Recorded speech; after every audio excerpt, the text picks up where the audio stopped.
So whenever I'm training stuff for the dog or for the handler, I like to break it down as simple as possible first and just practice on getting, isolating out parts of it and getting those parts right and getting real comfortable with those.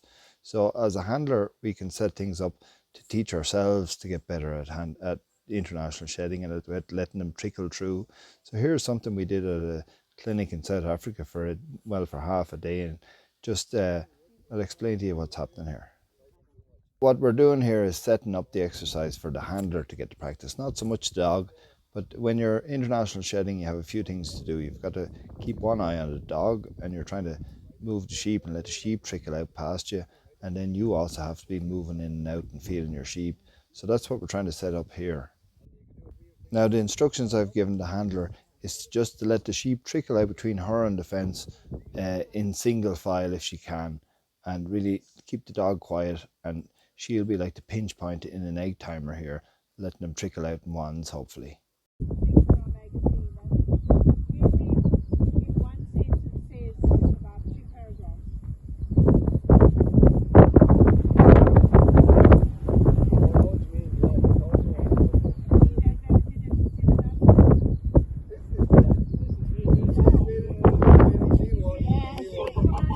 So what the handler is doing here is initially she's trying to get a few to leave the bunch, leave their friends, and then she's going to control the flow. So this is very similar to an international shed. Like there's your first bunch gone out. So now you have the suction for the rest of the sheep that you're trying to quill out of it. They have somewhere to suck to, and you can see here now that she'll just let them trickle away here nicely, and they're going out in single file the way I want. Couple go out here and double. This is where she could just step in a little bit to close the gap a bit and let them trickle through in ones, only because that's the exercise. That sort of gets... So here's another handler. This might have been one of the first ones we tried with.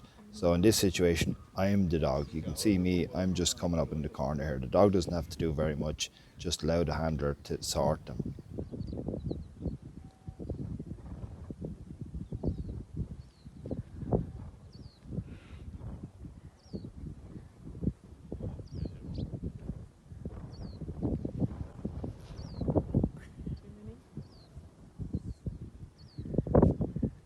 She slipped.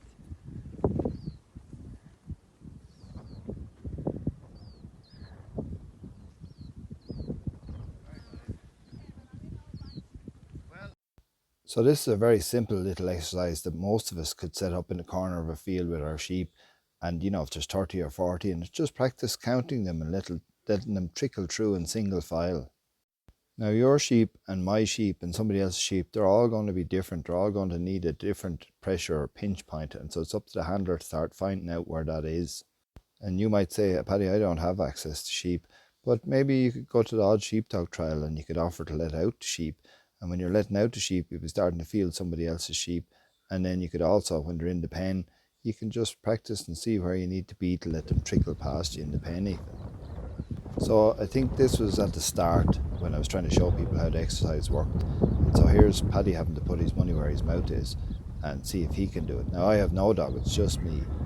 But see the way I can feel the sheep here, get off a little bunch and just let them trickle out as if I was trying to count them. And then, I don't know anything about these South African sheep. This is a new one for me. If I do this a few times, I'll soon get the feel of them. So it's a bit windy here, so you can't hear what I'm saying to the handler, but I'll just explain it to you. So what I'm talking about is you need to feel the pressure between the sheep, the dog and the handler. I call it getting the equilibrium. So the dog might need to be 5 yards off the sheep and the handler might need to be 20 yards off the sheep to be able to balance them between you. But for that again, very often the handler might be 5 yards off and the dog might be 12 yards off. And so the trick is, see now the way this handler is starting to close in, tighten in on the sheep, they're starting to feel where is the balance point, and you want to hold them between you and the dog. And so see the way she's able to let them trickle out between her and the dog.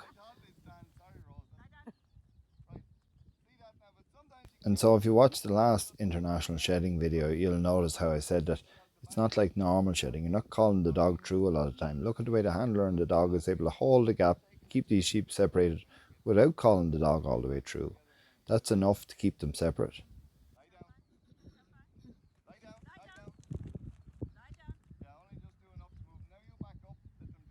So let's just watch that in real slow motion This is the equivalent of what we were doing on the fence, except that now the dog is the fence in this situation, and you're still pinching him through the very same as on the fence. So I just want to show you that so that you get the idea of how the fence one seems real basic, but really it's just incremental, and you can move on to the next stage when you get one part right.